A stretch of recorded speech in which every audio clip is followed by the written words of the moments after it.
So last class ನಲ್ಲಿ benefits of G S T ನೋಡ್ತಾ ಇದ್ವಿ. Benefits of G S T to economy, benefits of G S T to business and industry. ಈ class ನಲ್ಲಿ benefits to the common man. Benefits of G S T are categorized into three parts. One is benefits to the economy, benefits to the business and industry, and benefits to the common man. Common ಮ್ಯಾನ್ಗೆ G S T ಕೇವಲ ಎಕಾನಮಿಗೆ ಅಥವಾ ಗವರ್ನಮೆಂಟ್ಗೆ ಅಥವಾ ಬಿಸ್ನೆಸ್ಗಷ್ಟೇ ಅಥವಾ common ಮ್ಯಾನ್ಗೂ help ಇದೆಯೋ ಅಂತೇಳಿ. So major G S T ತಂದದ್ದು ಒಂದು ಬಿಸ್ನೆಸ್ ಇನ್ ಇಂಡಸ್ಟ್ರಿ. ಸೊ ಮೂರು ಆ್ಯಂಗಲ್ ಅಲ್ಲ ಸರ್, ಮೂರು ಗವರ್ನಮೆಂಟ್ಗೆ, ದಟ್ ಮೀನ್ಸ್ ಎಕಾನಮಿಗೆ, ಬಿಸ್ನೆಸ್ ಅಂಡ್ ಇಂಡಸ್ಟ್ರೀಸ್ಗೆ and the common man is the common man is nothing but a final consumer of a product. So ಅವನಿಗೂ ಸಹ ಕೆಲವೊಂದು ಬೆನಿಫಿಟ್ಸ್ ಆಗಬೇಕು ಅಂತೇಳಿ ತಂದದ್ದು. So major benefits to the common man. So major benefits to the common man are reductions in, that means G S T leads to reduction in the price of the product. So in the price of the product, reduction in the price of the goods and services. So it reduces the price of the goods and services by removing the cascading effect of taxes. So by allowing the input tax credit on all their purchases and obtaining the services. ಅವ್ರು ಏನು goods ಅನ್ನ inputs ಅನ್ನ ಇರ್ಬೋದು, input services ಇರ್ಬೋದು, capital goods ಅನ್ನ purchase ಮಾಡ್ತಾರೆ, ಎಲ್ಲ purchases ಮೇಲೆ ಏನು ಜಿ ಎಸ್ ಟಿ ಅನ್ನ ಕೊಟ್ಟಿರ್ತಾರೆ, by allowing such G S T as an input tax credit, the GST is going to remove the cascading effect of taxes. Cascading effect of taxes in the automatically it reduces the price of the product or services. That is the major benefit to the ultimate consumer. The removing of cascading effect by allowing the input tax credit on all their purchases in the every stage of the supply chain, it leads to the reduction of cost, leading to reduction in the prices which is charged to the ultimate consumers. ಅಂದ್ರೆ input tax ಅನ್ನ credit ಸಿಗೋದ್ರಿಂದ automatically ultimate ಕನ್ಸ್ಯೂಮರ್ಗೆ, ಅಂದ್ರೆ input tax credit ಸಿಗೋದ್ರಿಂದ ಅವನ cost of product, ಯಾವುದೇ business ಮನಿನ ಅಥವಾ ಡೀಲರ್ನ cost of product ಕಡಿಮೆ ಆಗ್ತದೆ. ಕಾಸ್ಟ್ ಕಡಿಮೆ ಆದಾಗ ಆಟೋಮೆಟಿಕ್ ಅಲ್ಟಿಮೇಟ್ ಕನ್ಸ್ಯೂಮರ್ಗೆ ಪ್ರೈಸಸ್ ಕಡಿಮೆ ಆಗ್ತದೆ. That is the major advantages of G S T to the common man. The second advantage is uniform prices throughout the country. So wherever he may be purchased, a man, a person, a customer may purchase any goods anywhere in India, any part of the country, he will get the same, he will get the product or services at the same rate of tax. So in the previous tax regime, state value added tax was levied on sale of goods. It was different from one state to another state. ಮೊದಲು watt ಏನಿತ್ತು ಅದು ಒಂದು ಸ್ಟೇಟ್ಗೂ ಇನ್ನೊಂದು ಸ್ಟೇಟ್ಗೂ ತುಂಬಾ difference ಇತ್ತು. And also certain taxes and duties, entry tax, half try, ಅದೆಲ್ಲ ಬೇರೆ ಬೇರೆ ಗೂಡ್ಸ್ ಟ್ಯಾಕ್ಸಸ್ ಅದ್ರ ಮೇಲೆ ಲೆವಿ ಮಾಡ್ತಾ ಇದ್ರು. ಹಾಗಾಗಿ ರೇಟ್ಸ್ ವ್ಯತ್ಯಾಸ ಇರ್ತಾ ಇತ್ತು. ಬಟ್ ಜಿ ಎಸ್ ಟಿ ಬಂದ ನಂತರ, as GST is one nation one tax, there is uniform price for all the products and services throughout the nation. ಈ ದೇಶದ ಯಾವುದೇ ಭಾಗದಲ್ಲಿ ಗೂಡ್ಸ್ ಅನ್ನ ಪರ್ಚೇಸ್ ಮಾಡಿದ್ರು ಸಹ ಅದರ ರೇಟು ಒಂದೇ ಇರುತ್ತೆ. ಆ ರೇಟ್ ಯಾವುದೇ ಕಾರಣಕ್ಕೂ ಬದಲಾಗಲ್ಲ. That is the important benefit of G S T to the common man. Next, the third advantage of the benefits to the common man is it's simpler trust in a simpler tax system. The previous indirect tax structure was very much complicated to understand for a layman. ಮೊದಲೇ ಹೇಳ್ತಾ ಇದ್ದೆ, M R P inclusive of all taxes ಅಂತೇಳಿ ಬರ್ತಾ ಇತ್ತು. M R P inclusive of all taxes ಅಂದ್ರೆ ಯಾವುದೆಲ್ಲ taxes ಅದು include ಆಗಿದೆ ಅನ್ನುವಂಥದ್ದು ಗೊತ್ತಾಗ್ತಿರ್ಲಿಲ್ಲ, ಅದು ಕಾಂಪ್ಲಿಕೇಶನ್ ಇತ್ತು. But after introduction of GST, GST will increase the level of transparency and trustworthiness of the consumer and tax administrator as well as business, because everything is computerized. ಎಲ್ಲವೂ ಸಹ bill ಸಹ generate ಆಗ್ತಕ್ಕಂಥದ್ದು ನಮಗೆ computer ನಲ್ಲಿ. ಕಂಪ್ಯೂಟರ್ನಲ್ಲಿ generate ಆಗೋದ್ರಿಂದ ಯಾವುದೇ ರೀತಿ ತೊಂದರೆ ಇಲ್ಲದೆ ಈಸಿಯಾಗಿ ಆಗ್ಲಿಕ್ಕೆ ಅನುಕೂಲ ಆಗುತ್ತೆ. ಅದರಲ್ಲಿ ಟ್ರಾನ್ಸ್ಪರೆನ್ಸಿ ಇರೋದ್ರಿಂದ ಅದ್ರ ಮೇಲೆ ಜಾಸ್ತಿ ಟ್ರಸ್ಟ್ ವರ್ತಿ ಅಂದ್ರೆ ಎಷ್ಟು ಪರ್ಸೆಂಟ್ ಟ್ಯಾಕ್ಸ್ ಇದೆ, ನಾನು ಎಷ್ಟು ಪರ್ಸೆಂಟ್ ಟ್ಯಾಕ್ಸ್ ಅನ್ನ ಪೇ ಮಾಡ್ತಾ ಇದ್ದೀನಿ, ಕರೆಕ್ಟ್ ಇದೆ ನಾನು ಪೇ ಮಾಡ್ತಾ ಇರೋದು ಇಲ್ವಾ ಅನ್ನುವಂಥದ್ದು ಕನ್ಫರ್ಮ್ ಮಾಡ್ಕೊಳ್ಳಿಕ್ಕೆ ಇದು ಅನುಕೂಲ ಮಾಡಿಕೊಳ್ಳುತ್ತೆ. Next, better accessibility of goods and services. As all the goods and services are charged one rates across the nation, the consumer does not travel across the states to make purchase for the purpose of saving tax. ಅಂದ್ರೆ ನಾನು ಹೇಳಿದಾಗೆ ಮೊದಲು ಈಗ watt ಇರೋದ್ರಿಂದ ಇವಾಗ GST ಇದು petrol products ಮೇಲೂ GST watt ಇದೆ. ಹಾಗೆ ಏನ್ ಮಾಡ್ತಾರೆ, ಕೇರಳದಲ್ಲಿ ಅದರ ರೇಟ್ ಕಡಿಮೆ ಇದೆ ಪೆಟ್ರೋಲ್ ರೇಟ್ ಅಂತ ಎಲ್ಲ ಕೇರಳಕ್ಕೆ ಕಡಿಮೆ, ಯಾಕೆಂದ್ರೆ ಟ್ಯಾಕ್ಸ್ ಅನ್ನ ಸೇವ್ ಮಾಡ್ಲಿಕ್ಕೋಸ್ಕರನೇ ಕೇರಳಕ್ಕೆ ಹೋಗಿ ಪೆಟ್ರೋಲ್ ಡೀಸೆಲ್ ಹಾಕಿಸ್ಕೊಂಡು ಬರ್ತಾರೆ ಉಳ್ಳಾಲ ಆ ಕಡೆ ಇದ್ದವರು. ಸೊ ಆ ರೀತಿ ಆಗಬಾರ್ದು ಅಂತೇಳಿ ಅವನು ಎಲ್ಲೇ ಗೂಡ್ಸ್ ಅನ್ನ ತಗೊಂಡ್ರು ಸಹ tax same rate of tax has to be paid on the product. ಹಾಗಾಗಿ ಅದರ ಟ್ಯಾಕ್ಸ್ ಅನ್ನ ಸೇವಿಂಗ್ಸ್ ಮಾಡುವಂತ ಇದೇನಿಲ್ಲ, ಅದಕ್ಕೋಸ್ಕರ ಅವ್ನು ಟ್ಯಾಕ್ಸ್ ಸೇವ್ ಮಾಡುವಂತ ಪರ್ಪಸ್ಗೆ ಬೇರೆ ಬೇರೆ ಪಾರ್ಟ್ಸ್ ಆಫ್ ದ ಕಂಟ್ರಿಗೆ ಹೋಗ್ಬೇಕಂತಿಲ್ಲ. ಅವನು ಎಲ್ಲಿರ್ತಾನೋ ಅಲ್ಲೇ ಅಥವಾ ಯಾವುದೇ ಮೂಲೆಯಲ್ಲಿ ಪರ್ಚೇಸ್ ಮಾಡಿದ್ರು ಸಹ ಸೇಮ್ ರೇಟ್ ಟ್ಯಾಕ್ಸ್ ಸಿಗೋದ್ರಿಂದ accessibility goods and services ಗೆ ಜಾಸ್ತಿ ಆಗ್ತದೆ. Next, another important benefit of the GST to the common man is the GST hitting on the corruption. The GST as per government has significantly helped in curbing the corruption, whether in small and medium scale enterprises or medium and small micro and small and medium enterprises or a large enterprises. There is prescribed regime with uniform tax slab that everyone will fall in. ಅಂದ್ರೆ ಪ್ರತಿಯೊಬ್ಬರಿಗೆ ಇಷ್ಟೇ rate of tax, small scale industries ಇರ್ಬೋದು ಅಥವಾ micro enterprises ಇರ್ಬೋದು, medium scale enterprises ಇರ್ಬೋದು, large enterprises ಇರ್ಬೋದು, ಯಾವುದೇ enterprises ಆದ್ರೂ fixed range of slab ಇದೆ. ಇವಾಗ 1.5 ಇವಾಗ 40 lakh ಗಿಂತ ಜಾಸ್ತಿ ಟರ್ನ್ ಓವರ್ ಇದ್ರೆ ನೀವು ರಿಜಿಸ್ಟರ್ ಆಗಲೇಬೇಕು. ಅಕಸ್ಮಾತ್ 1.5 crore ಗಿಂತ ಕಡಿಮೆ ಇದ್ರೆ they can go for composition scheme ಅಂತ ಇರೋದ್ರಿಂದ ಅವರು ಈಸಿಯಾಗಿ ಅದು ಒಂದೇ ರೇಂಜ್ ಆಫ್ ಸ್ಲ್ಯಾಬ್ ಇದೆ. There is no scope for evasion or legal wrangling. So ಅದ್ರಲ್ಲಿ ಏನು ಯಾವುದೇ ರೀತಿಯಲ್ಲಿ ಇವೇಷನ್, ಟ್ಯಾಕ್ಸ್ ಇವೇಷನ್, ಯಾಕೆಂದ್ರೆ ಎಲ್ಲ ಆನ್ಲೈನ್ ಆದ್ರಿಂದ ಎಲ್ಲ ಟ್ರಾನ್ಸಾಕ್ಷನ್ ಪರ್ಚೇಸ್ ಸೇಲ್ಸ್ ಎಲ್ಲವೂ ಸಹ ಆನ್ಲೈನ್ ಇರೋದ್ರಿಂದ ಅದ್ರಲ್ಲಿ ಇವೇಷನ್ ಆಗುವಂಥದ್ದು, ಟ್ಯಾಕ್ಸ್ ತಪ್ಪಿಸ್ಕೊಳ್ತಕ್ಕಂಥದ್ದು, ತೆರಿಗೆ ಕಟ್ಟನ್ನು ತಪ್ಪಿಸ್ಕೊಳ್ಳಿಕ್ಕೆ ಅಷ್ಟು ಸುಲಭ ಇಲ್ಲ. And this makes it really easy when it comes to doing business. It roots out corruption, eliminates middlemen, is anti-profiteering and beneficial to the economy. So ಇದರಿಂದ ಏನಂದ್ರೆ ಮಿಡ್ಲ್ಮನ್ಗಳನ್ನ ಇದು ತೆಗಿತೆ. ಅಂದ್ರೆ ಏನೋ ಸೇಲ್ಸ್ ಟ್ಯಾಕ್ಸ್ ಬಂದ ಕಮರ್ಷಿಯಲ್ ಟ್ಯಾಕ್ಸ್ ಆಫೀಸರ್ ಮೊದಲು ಅಂಗಡಿಗೆ ride ಮಾಡ್ತಾ ಇದ್ರು, ರೈಡ್ ಮಾಡಿ ಅವ್ರಿಗೆ ಫೈನ್ ಹಾಕುವಂಥದ್ದು ಎಲ್ಲ ಕೆಲಸವನ್ನ ಮಾಡ್ತಾ ಇದ್ರು. ಈಗ ಆ ರೀತಿ ಯಾವುದೇ ರೀತಿ ಆಗದಾಗೆ ಇದು ಸುಲಭವಾಗಿ ಎಲ್ಲ ಆನ್ಲೈನ್ ಆದ್ರಿಂದ, ಟ್ರಾನ್ಸ್ಪರೆನ್ಸಿ ಇರೋದ್ರಿಂದ ಕರಪ್ಷನ್ ಮಾಡ್ಲಿಕ್ಕೆ ಇದರಲ್ಲಿ ಸಾಧ್ಯ ಇಲ್ಲ. ಅದೊಂದು advantages or benefits to the common man GST. Next, increased in productivity. So e-way bill ensured easy movement of goods across the state borders, helping in increasing the productivity. ಅಂದ್ರೆ e-way bill 50,000 ಗಿಂತ ಜಾಸ್ತಿ goods and services ನ already transport ಮಾಡೋದಿದ್ರು ಸಹ ಅವ್ರು e-way bill, electronic way bill ಅನ್ನು generate ಮಾಡಬೇಕಾಗ್ತದೆ. ಆ e-way bill ಇಟ್ಕೊಂಡ್ರೆ ಲಾರಿ ಅವನು ಎಲ್ಲಿಂದ ಎಲ್ಲಿಗೆ ಬೇಕಿದ್ರೆ ಈಸಿಯಾಗಿ ಗೂಡ್ಸ್ ಅನ್ನು ಮೂವ್ಮೆಂಟ್ ಮಾಡ್ಬೋದು. ಯಾರು ಅವ್ರನ್ನ ತಡೆಯೋದಿಲ್ಲ, ಯಾವುದೇ ಬಾರ್ಡರ್ಸ್ ನಲ್ಲಿ ಅದನ್ನ ತಡೆಯೋದಿಲ್ಲ. ಹಾಗಾಗಿ ಯಾವುದೇ ಬಾರ್ಡರ್ಸ್ ನಲ್ಲಿ ತಡೆದೇ ಇರೋದ್ರಿಂದ, ಈಸಿ ಮೂವ್ಮೆಂಟ್ ಆಫ್ ಗೂಡ್ಸ್ ಇರೋದ್ರಿಂದ ಬೇಗ ಗೂಡ್ಸ್ ರೀಚ್ ಆಗ್ಲಿಕ್ಕೆ ಸಾಧ್ಯ ಆಗ್ತದೆ.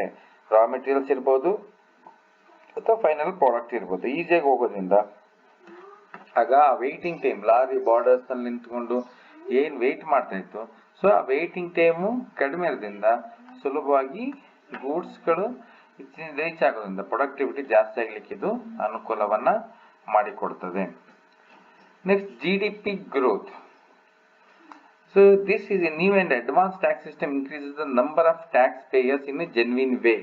ಸೊ ಏನಂದ್ರೆ ಇದರಲ್ಲಿ ಟ್ಯಾಕ್ಸ್ ಮೊದಲೇನಂದ್ರೆ ಇದು ಎಲೆಕ್ಟ್ರಾನಿಕಲಿ ಇನ್ವಾಯ್ಸ್ ಕೊಡೋದ್ರಿಂದ ಯಾವುದೇ ರೀತಿಯಲ್ಲಿ ಏನೋ ಪೇಪರ್ ಅಲ್ಲಿ ಮೊದಲು ಒಂದು ಬೋಗಸ್ ಬಿಲ್ ಅನ್ನ, ಬೋಗಸ್ ಇನ್ವಾಯ್ಸ್ ಅನ್ನ ಜನರೇಟ್ ಮಾಡ್ಲಿಕ್ಕೆ ಸಾಧ್ಯ ಇಲ್ಲ, ಬೋಗಸ್ ಇನ್ವಾಯ್ಸ್ ಅನ್ನ ಕೊಡ್ಲಿಕ್ಕೆ ಸಾಧ್ಯ ಇಲ್ಲ. ಕನ್ಸ್ಯೂಮರ್ ಎಜುಕೇಟೆಡ್ ಆದರೆ ಅವನು ನೀವು ಎಲ್ಲ ಬಿಲ್ಲನ್ನು ಇನ್ವಾಯ್ಸನ್ನು ಕೊಡಿ, ಟ್ಯಾಕ್ಸ್ ಇನ್ವಾಯ್ಸನ್ನು ಕೊಡಿ ಅಂತ ಹೇಳಿದರೆ ಕೊಡಲೇಬೇಕಾಗ್ತದೆ. ಹಾಗಾಗಿ it provides boost to the GDP in a positive ವೇಯಲ್ಲಿ ಇದಾಗ್ತದೆ. ಯಾವಾಗ GDP ದೇಶದಲ್ಲಿ ಜಾಸ್ತಿ ಆಗಿದ್ರೆ it is a win situation for people in the government in long run. Automatically GDP ಜಾಸ್ತಿ ಆದರೆ ಸೊ ಕಂಟ್ರೀಸ್ ಎಕಾನಮಿ ಸಹ ಗಟ್ಟಿ ಆಗ್ತದೆ. ಯಾವಾಗ ಅಂದರೆ ಕಂಟ್ರೀಸ್ GDP ಜಾಸ್ತಿ ಆದರೆ ಏನಾಗ್ತದೆ, ನ್ಯಾಷನಲ್ ಡೆವಲಪ್ಮೆಂಟ್ಗೆ ಅನುಕೂಲ ಆಗ್ತದೆ, ಇನ್ಕಮ್ ಜಾಸ್ತಿ ಆಗ್ತದೆ ಗವರ್ಮೆಂಟ್ಗೆ ಇನ್ಕಮ್ ಜಾಸ್ತಿ ಅಂದರೆ ಜನ ಕಾಮನ್ ಮ್ಯಾನ್ಗೆ ಅದು ಬೇರೆ ಬೇರೆ ಫೆಸಿಲಿಟೀಸ್ಗೆ ಕೊಡಲಿಕ್ಕೆ ಅದು ಅನುಕೂಲ ಮಾಡಿಕೊಡ್ತದೆ. Next benefits of the GST to the common man is reduces circulation of black money. The GST will curb circulation of black money as it leads to issue of pakka bill, a pakka invoice system which is linked with the traders Aadhaar and PAN number. ಮೊದಲೆಲ್ಲ ಏನಾಗ್ತಾ ಇತ್ತು ಅಂತ ಹೇಳಿದ್ರೆ, purchase ಮಾಡುವಾಗ ಬೇರೆಯವ್ರ Aadhaar number ಕೊಡಿದ್ರು, ಬೇರೆಯವ್ರ PAN number ಕೊಡೋದ್ರ ಮುಖಾಂತರ ಡೀಲರ್ಸ್ ಪರ್ಚೇಸ್ ಮಾಡ್ಕೊಂಡು ಬಂದು ಅದನ್ನ ಕಡಿಮೆ ರೇಟಿಗೆ, ಎಸ್ಪೆಷಲಿ ದ ಎಲೆಕ್ಟ್ರಾನಿಕ್ ಐಟಮ್ಸ್ ಬೆಂಗಳೂರಿನಲ್ಲಿ ಹೋಗಿ ಇಲ್ಲಿಂದ ಪರ್ಚೇಸ್ ಮಾಡೋದು, ಬೇರೆ ಬೇರೆ ಹೆಸರಿನಲ್ಲಿ ಪರ್ಚೇಸ್ ಮಾಡಿ ಬರೋದು. ಬೆಂಗಳೂರಿನಲ್ಲಿ ಸಿಲ್ವರ್ ಜೂಬಿಲಿ ಪಾರ್ಕ್ ಅಂತ ಬೆಂಗಳೂರಿನಲ್ಲಿ ಇದೆ. ಅಲ್ಲಿ ಆ ರೋಡ್ನಲ್ಲಿ ಎಲ್ಲ ಎಲೆಕ್ಟ್ರಾನಿಕ್ ಟ್ರೇಡರ್ಸ್ ಎಲ್ಲರೂ ಅಲ್ಲಿ ಹೋಗಿ ದಕ್ಷಿಣ ಕನ್ನಡದಿಂದ ಹೋಗೋದು, ಅಲ್ಲಿ ಪರ್ಚೇಸ್ ಮಾಡೋದು ಬೇರೆ ಬೇರೆ ಹೆಸರಿನಲ್ಲಿ. ಅಂದರೆ ಕಸ್ಟಮರ್ ಅಂತೇಳಿ ಕಸ್ಟಮರ್ಗೆ ಇಷ್ಟೇ ಅಮೌಂಟ್, 10,000ಕ್ಕಿಂತ ಜಾಸ್ತಿ ಕಸ್ಟಮರ್ಗೆ ಸೇಲ್ ಮಾಡೋದಿಲ್ಲ.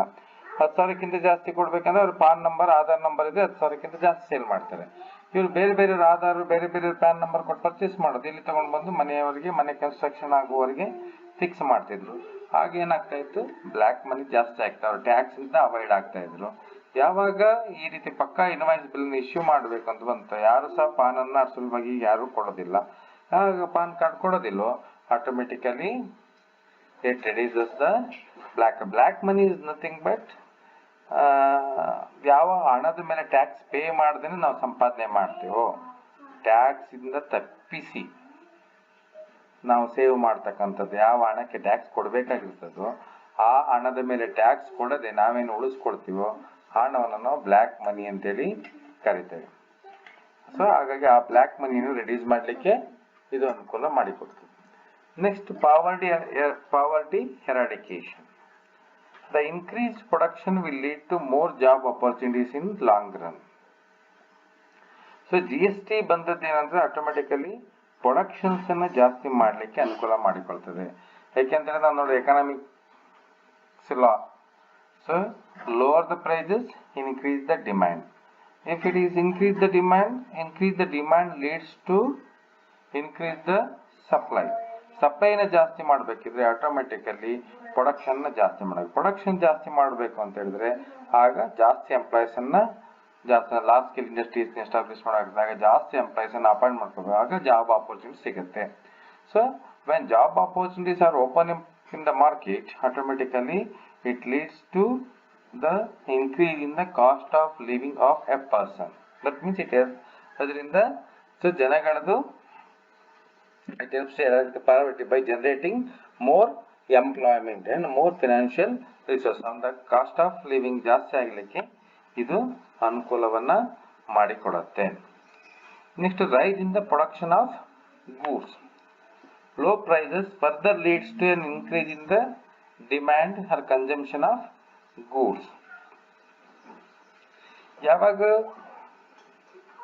ಪ್ರೈಸಸ್ ಕಡಿಮೆ ಆಗ್ತದೆ, ನಾವಾಗಲೇ ಹೇಳಿದಾಗ ಪ್ರೈಸಸ್ ಕಡಿಮೆ ಆದ ತಕ್ಷಣ ಆಟೋಮೆಟಿಕಲಿ ಡಿಮ್ಯಾಂಡ್ ಇನ್ಕ್ರೀಸ್ ಮಾಡ್ತದೆ, ಡಿಮ್ಯಾಂಡ್ ಕನ್ಸಂಪ್ಷನ್ ಸಹ ಜಾಸ್ತಿ ಆಗುತ್ತೆ.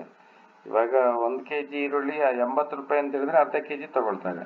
ಯಾಕಂದ್ರೆ 1 kg ಈರುಳ್ಳಿ 15 ರೂಪಾಯಿ ಆಟೋಮೆಟಿಕ್ 1 kg ತಗೊಳ್ಲಿಕ್ಕೆ ಹೋಗ್ತಾರೆ. ಹಾಗಾಗಿ ರೇಟ್ ಕಡಿಮೆ ಆದ್ರೆ ಕನ್ಸಂಪ್ಷನ್ ಜಾಸ್ತಿ ಆಗುತ್ತೆ, ಕನ್ಸಂಪ್ಷನ್ ಜಾಸ್ತಿ ಆದರೆ ಪ್ರೊಡಕ್ಷನ್ಸ್ ಇನ್ಕ್ರೀಸ್ ಆಗುತ್ತೆ. Hence it ultimately leads to rise in the production of goods. These are the important benefits or advantages of GST to the common man.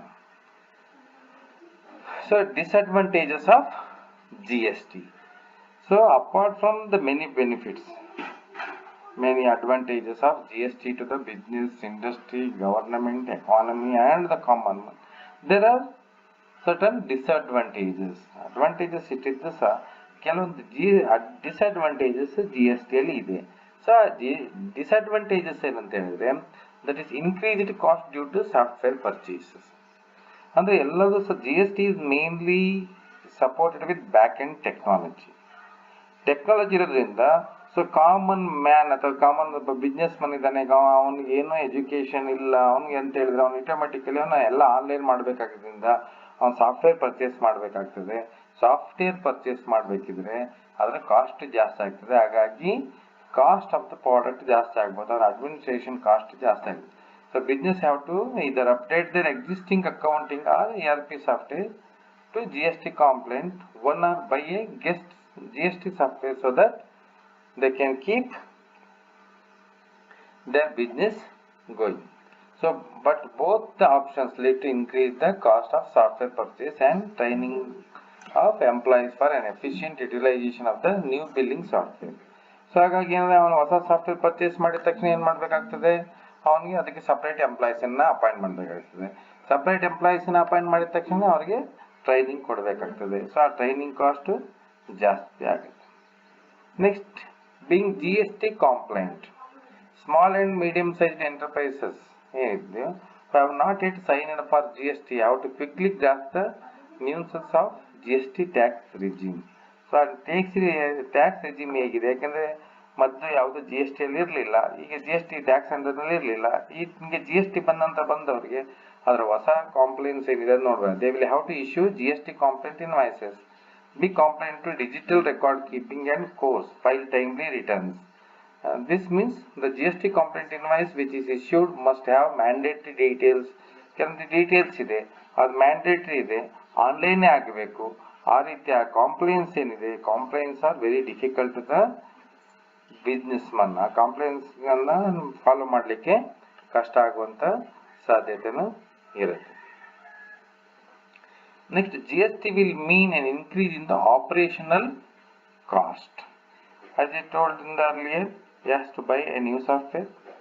For the software, he has to appoint a new person, and after appointment of a new person, he has to train them.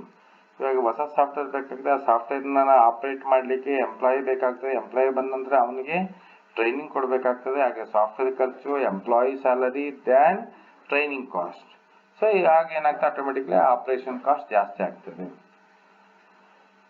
Next, business will ನಾವು employee tax profession, ಮತ್ತೆ ಅವನು ಪುನಃ tax ಕನ್ಸಲ್ಟೆಂಟ್ನ ಹತ್ರ ಹೋಗ್ಬೇಕಾಗ್ತದ್ರನ್ನೆಲ್ಲ ಕಾಂಪ್ಲೈನ್ಸಸ್ ನೋಡಲಿಕ್ಕೆ.